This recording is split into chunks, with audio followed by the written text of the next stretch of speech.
Welcome to Foto Dojo, where you can explore making comics, cartoons, characters, stories, and imaginary worlds. With me, Adam Fotos, creator of Dragon and Goat, a comic about a dragon and a goat. Plus, he's a professor of humanities and friend of huge manatees. Okay guys, welcome back. So we're on to episode 6 of Foto Dojo. And for this one, what we want to do is we're going to think about brainstorming. Brainstorm! So how do we come up with lots and lots of different characters? Well, what I've got for you on the Dragon and Goat website and the link to on the YouTube page is the 100 character challenge. Now with the 100 character challenge, as we see here, what you're going to be doing is you're going to be creating 100 characters. Now, 100 characters may seem like a lot, and it may seem very intimidating, but you're going to have a little bit of time for this. 1 week. Now, that means if you do the math, I think it's something like, 20 characters a day if you take one day off or something. So what you want to do is you want to be sure to sort of pace out your work and think about how you can create lots and lots of different characters. Now, of course, I'm wanting you to sort of review what we've covered in the other videos. So if you want to take a look at your other sheets that you've done, for instance, if you've been following along with the episode where we were stealing shapes, taking existing cartoon characters, stealing their poses, and then turning them into all new characters. That's one technique. Another idea might be the stacking shapes, where you've got these characters here, and you can take a look. So if you've got 100 characters to do, you can add these characters that you've already got to your list. Now the 100 character challenge is centered on forcing you to get creative and to get down a lot of really bad ideas. The worst thing you can do at this stage in your cartooning is to feel like you need to get that one perfect character, that one perfect story idea, or the one perfect cartoon or comic. And the fact of the matter is you're going to be doing comics for a long time, or cartoons for a long time. And so the cartoons that you're doing now aren't going to be the ones maybe that you're going to do in 10 or 20 years from now. So what you're going to do now is practice, build up your sort of cartooning muscles, and think about different ways to brainstorm for new ideas. And eventually, the sort of like your brain will sort of snowball into some new ideas that you'll be able to put down for your later work. So right now, the big idea is just to get all these characters out of you, and maybe one or two will be usable for some later work that we'll do in Foto Dojo. All right, so are you ready? For the 100 character challenge, I'm not going to just let you off into the wilderness without a sort of map of where to go. So I'm going to give you some ideas on different exercises that you can use to turn this blank sheet of paper into a sort of blossoming menagerie of cartoons that you can use in the future. Now, keep in mind, so if you're at home and you don't have a printer, you don't really need to print this. This is just basically a blank sheet of paper. But if you want to, it's kind of fun to do, just to stay organized. I've got a few sheets already printed up, so I'm ready to go to start the 100 character challenge. But you're also going to need some other exercises maybe to help those cartoons jump out of your brains. So I've got a few that we're going to run through for this video, and I'll give you some other pointers.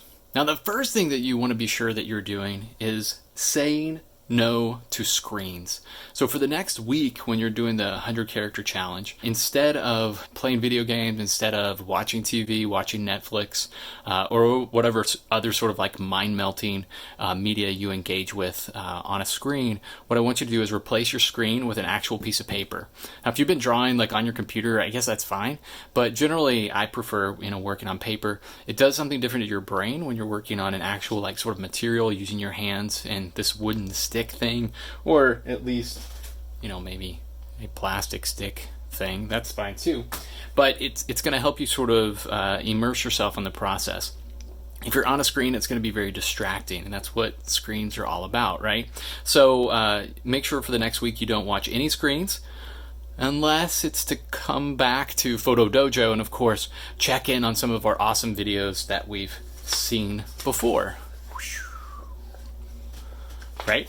Those might be good for getting some inspiration. Now, of course, you're going to want to look for other areas of inspiration. So if there are cool cartoons that you like, then you may want to check out those cool cartoons and see if you can get any inspiration from those. For instance, if you've got all the Dragon and Goat comic books, you may want to take a look at the Dragon and Goat comic books and see if those give you any ideas.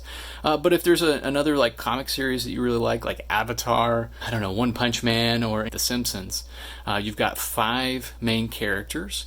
So you've got Homer, Marge, Lisa, Bart, and Maggie. You might think about how could you sort of adapt those different archetypes of characters, like whose personality is which, to completely different characters. So if you sort of work through personalities, might be a good way to sort of start for your characters. But for me, I really like randomness. And so the first exercise that I'm going to give you is how to sort of generate some random characters. And this exercise is called the Scribble Cloud. Now, for the Scribble Cloud, all you have to do is scribble. So I'm not even going to be looking at the page here. I'm just going to make some lines.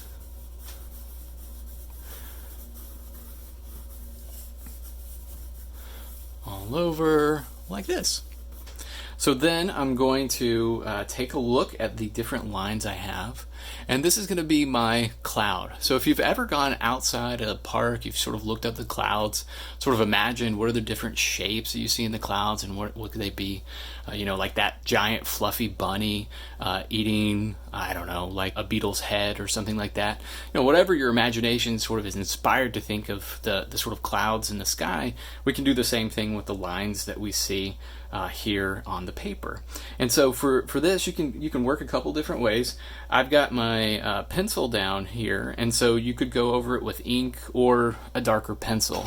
So I'm going to go with this is a charcoal pencil here. It'll hopefully show up a little bit better on the screen, and maybe I'll go for like a larger character.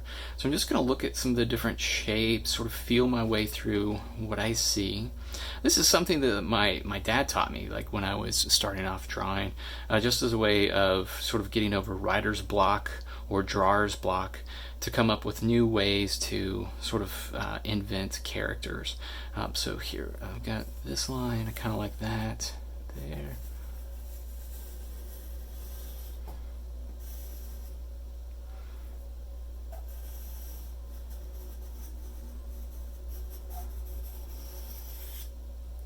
So I'm working on a comic right now, and it's actually got a sphinx in it.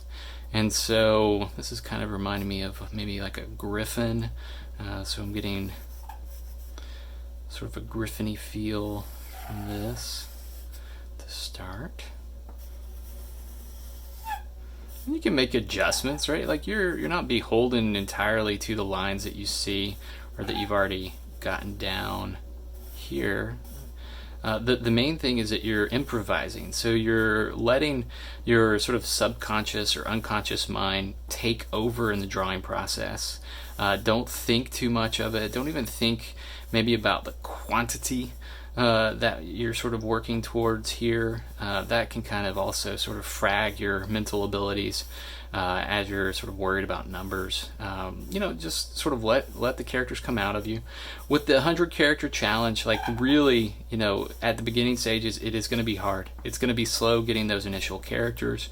The first 20 that you're going to be creating are, going to be maybe a little tricky. But you'll find like you'll hit some strides where you're able to really, sort of jump in there, come up with a few quick characters very quickly and easily. So kind of like the idea of this sort of like fluffy tail for this griffin-y character here. So they don't have to be, typical like human characters or walking on 2 legs. They can be kind of, anything you want to do in terms of the stylizing that you've got there. So this gives me, maybe something to go on. I don't know if I liked the proportions as much as I could on something like this, and so this might, give me an initial idea. I go back and I actually tighten it up or redraw it a little bit better. I kind of like maybe, filling in the eyes like it's wearing sort of sunglasses or something, maybe? I don't know. It's kind of cool. And then just giving a few, maybe detail lines here, make it look a little bit more three-dimensional. So that's a charcoal pencil. You can see it shows up really good on the screen too. And the cool thing about charcoal pencils, if you haven't really used them, is that you can kind of go in and rub and give some shadows to some of your stuff. Again, this is, I'm telling you, not to draw on the computer. That's because something like this is not something that you can easily do on the computer. Like Photoshop and those other digital drawing programs like Procreate, they're great. And they give you some options of things like this, but I mean, there's nothing like getting your hands a little dirty to make some cartoons. All right, so that's option 1, the Scribble Cloud. Option number 2 is to think through things that are in your space right now that you can actually use to sort of steal shapes from. So with the earlier exercise of drawing 3D shapes, sometimes these 3D shapes can get a little boring, and so you want to come up with something that's maybe a little bit more interesting or inspirational in terms of what you're going to use to stack up into your other characters. So what I like to do is just sort of look around the room, see if there's anything that you can find that's maybe useful, has a unique shape. Everybody's got right now these things around, I'm sure, and so I kind of like this as an interesting sort of shape. What if this was the head and this was kind of like the nose? So I could use that to sort of create something in terms of like a head for a character. So if you can see that, I'll kind of like hold this up and draw at the same time. So I've got this angle come down like this.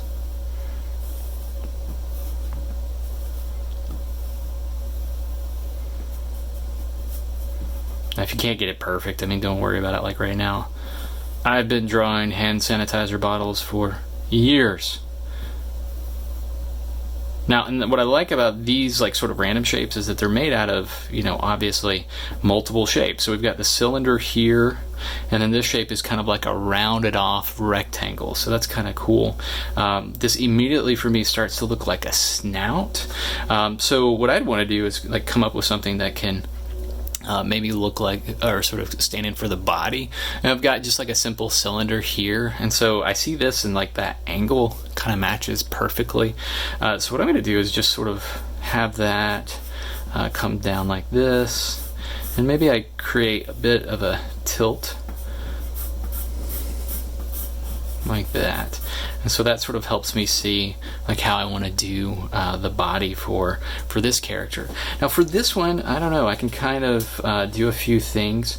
I'll maybe stay with the shape that I've got, this sort of basic shape that I've got here, and then I'm going to go back into it and carve it up a bit. So kind of like doing this.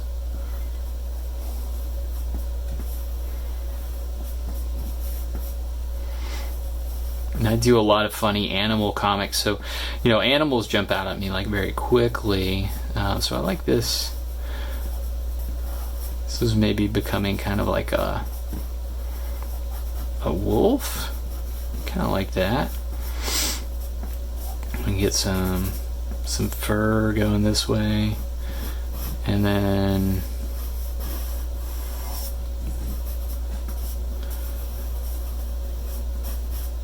so maybe it's like a space wolf. Like that'd be kind of cool.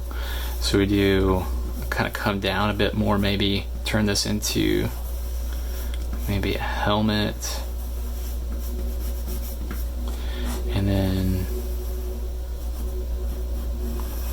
coming out like that. Maybe it has a fin up top, like that'd be kind of cool. Do like a little fin, go back. Alright, and then how the head sort of weighted here and just how I started to draw it, I'd say I probably want to move the body over just to help kind of that big old head balance out a little bit. So I'll just take that, move that body over here, and then start making that sort of rocket suit. So Rocket Wolf, I guess we could give Rocket Wolf like a little moon thing there. So coming in on the arms. So this one, I guess I'm doing like maybe a little bit of a different technique. I'm coming out, finding the sort of shapes of the costume more quickly than I did before. Do some like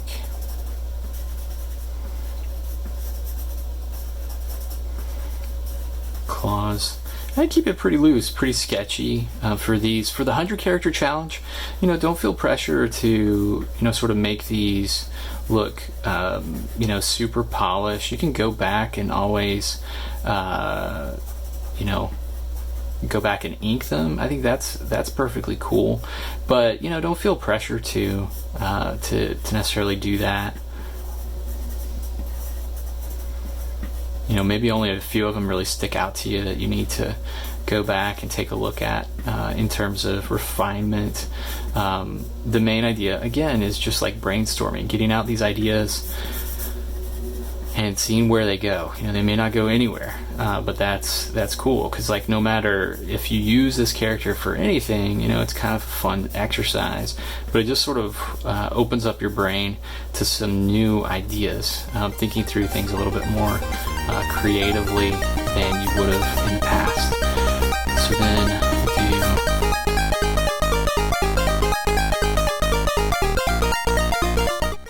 so kind of like that, right? Like kind of like the little wolf guy here, and then, you know, maybe go back,